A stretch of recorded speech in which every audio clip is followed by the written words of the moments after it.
You can see the snow on the roads there. Obviously not good for our driving conditions tomorrow. No, and I got to say it's actually been very helpful getting all those social media photos in, because forecast models say one thing, but unless you got eyes all around the town, it's kind of amazing how these storms fluctuate, you know, from north to south and east to west. So let's start things off right now and show you. Now, the one thing the forecast models did for us is they hit that band of snow right on the money. This is exactly where we forecasted the snow was going to be the heaviest, and as you notice, it's kind of extending from the Springs just south of Burlington and just north of Lamar there, and that's kind of the heaviest band right now. What you're looking at now is going to be the snow tracker, basically where we've seen accumulations out of this storm for the most part.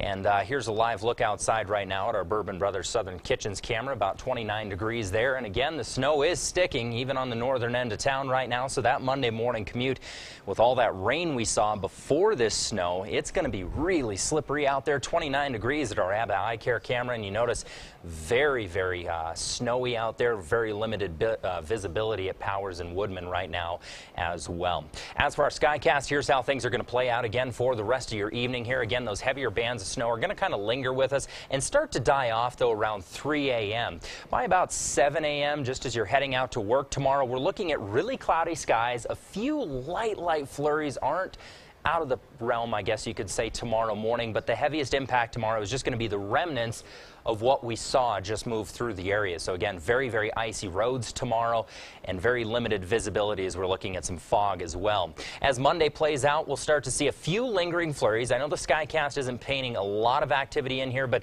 likely going to see a few of those flurries break over top of the mountains tomorrow. So we're going to likely see snow pretty much all day tomorrow, off and on, but not nearly as heavy as what we saw tonight. The rain is pretty much moved out because those temperatures are going to stay rather chilly for us. As for the snow accumulations, again, here's kind of where we're anticipating the rest of the evening. Once we're all said and done, I bumped these accumulations a lot compared to what we saw earlier, about 1 to 3 through the Palmer Divide region down here into the Springs. We're looking at about 4 to 8 inches of accumulation up into Woodland Park and into the mountains, 3 to 6 once it's all said and done, and just a trace to about a ½ an inch into Pueblo, so nothing too crazy there, and just a trace down the southern regions of Colorado.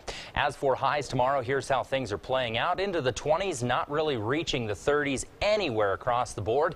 In the next 7 days, well, there is hope in sight, I promise. We're going to see those snow flurries last through about Tuesday. We've actually got 2 systems that are going to be moving into the area, which are again going to bring more snow Monday and Tuesday. Tuesday will likely be the heavier out of the 2 when it comes to snowfall.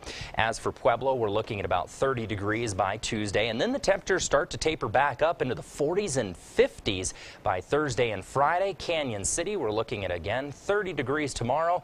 Flurries pretty much all day. A little bit heavier snow on Tuesday once those 2 incoming systems kind of band together. We've got one coming from the North Pacific and one off of the California coast. And again, that's what's going to bring the flurries on Monday night into Tuesday. But again, by Wednesday, we're going to start warming things back up to the 30s and 40s, even into the mountains. So leave it to good old Colorado. Snows one day, and then it's back up to the 50s just a matter of days later. So a matter of minutes sometimes. Yeah, really. Yeah, today was a prime example of that. It's like you go outside, it was nice. Next thing you know, it's pouring rain in January, and then snow. One thing I took away from that forecast is give yourself a little bit more time in the morning. Wake up a little bit earlier. Yes. It's literally going to be a repeat of what we saw on last week. Yeah, exactly. Tough to scrape that ice off.